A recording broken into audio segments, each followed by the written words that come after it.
Stupid alarm. Hi, it's me, Donald Trump, and I totally haven't been watching this guy sleep for 10 hours. How the heck did you get into my room, Donald Trump? Don't worry about it. Where's my t-shirt? Oh no, I'm on record.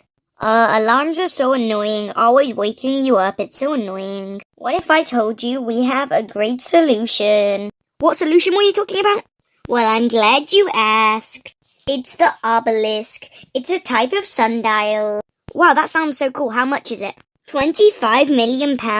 Oh, and guys, don't worry. All the money goes to charity. It's a new charity I invented. It goes towards me getting McDonald's. How is that a charity? It just is, okay? Wow, it's so big. I know, crazy, right? It's 22 meters high.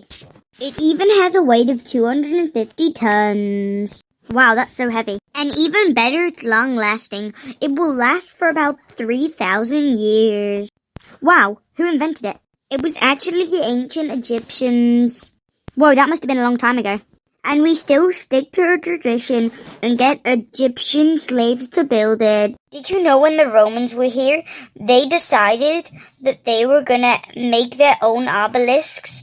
And they even stole a few from Egypt. They were the ones that decided to use it as a clock. They were very smart.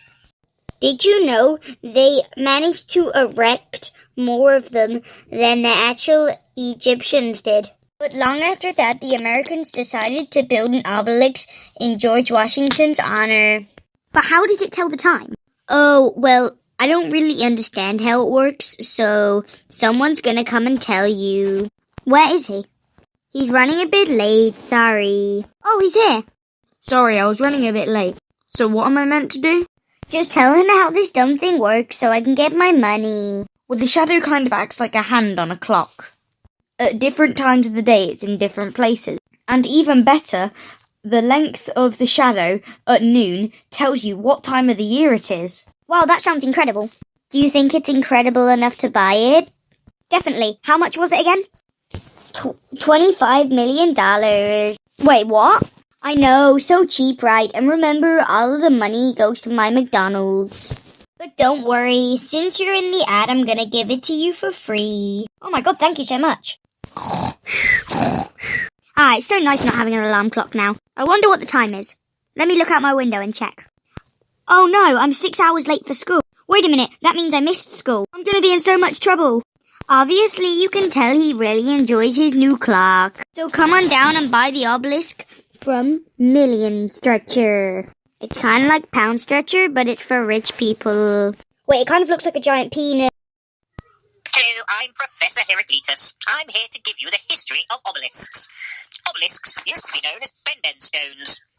They were known to be the spirit of the sun god. It was supposed to enter the stones at certain periods, and on these occasions, human sacrifices were offered to it. The victims were probably prisoners of war who had been captured alive, and foreigners. Yes, we used to sacrifice them. We didn't like the foreigners too much. And when these failed, the priests must have drawn upon the native population. Yes, are you poor? Do you have anything to offer society? No? Well, you will be sacrificed. King after king erected benbens in honor of Ra, the sun god, or the creator god. Also, Osiris, who was Ra, but wasn't Ra, a bit like Jesus and God. Anyway, by 13,000 BC, the city was full of obelisks. The Roman author Pliny wrote about this city on where kings entered into a kind of rivalry in forming elongated blocks of stone known as obelisks and consecrated them to the divinity of the sun. Our phallic heritage, we are told that all pillars or columns originally had a phallic significance. Phallic meaning a reproductive organ, male in general, and were therefore considered sacred. Yes, us males are sacred. Pan, not Peter Pan, no. Pan, the goat god and god of sensuality, was often represented as an obelisk. A former witch, that's right, the cackling kind. She wrote, "The obelisk is long and pointed, four-sided shaft, the upmost portion of which forms a pyramid. The word obelisk literally means Baal's shaft, or Baal's organ of reproduction." To understand why the obelisk is so important, we need to understand some Egyptian mythology behind their rituals. Osiris was king of Egypt, who married his sister Isis. His brother Set wished to usurp to the throne, and so plotted his death. He tricked Osiris into climbing into a golden chest. As soon as he was inside, Set nailed the lid and flung the chest into the Nile. It was carried off to Byblos in Syria, where it came to rest against a small tamarisk tree, or acacia tree, with the dead Osiris still inside. Isis found out what Set had done to Osiris, so she set off to find her husband. A vision led her to Byblos, where she recovered his body and took it back to Egypt. Alas, Set stole it and tore it into 14 pieces, which he scattered throughout Egypt to prevent Osiris coming to life again. Isis recovered all but one of the pieces, the phallic, and gave Osiris a fit burial.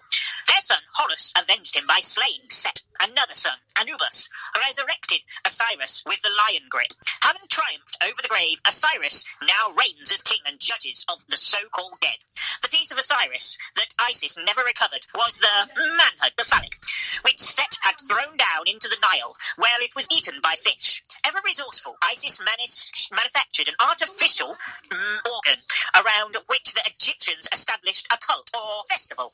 From this, it is a small step to the conclusion that the Ben or obelisk was itself a phallic symbol, whether of Osiris, Ra, or fertility in general. It was a symbol of fatherhood, the rock that begot.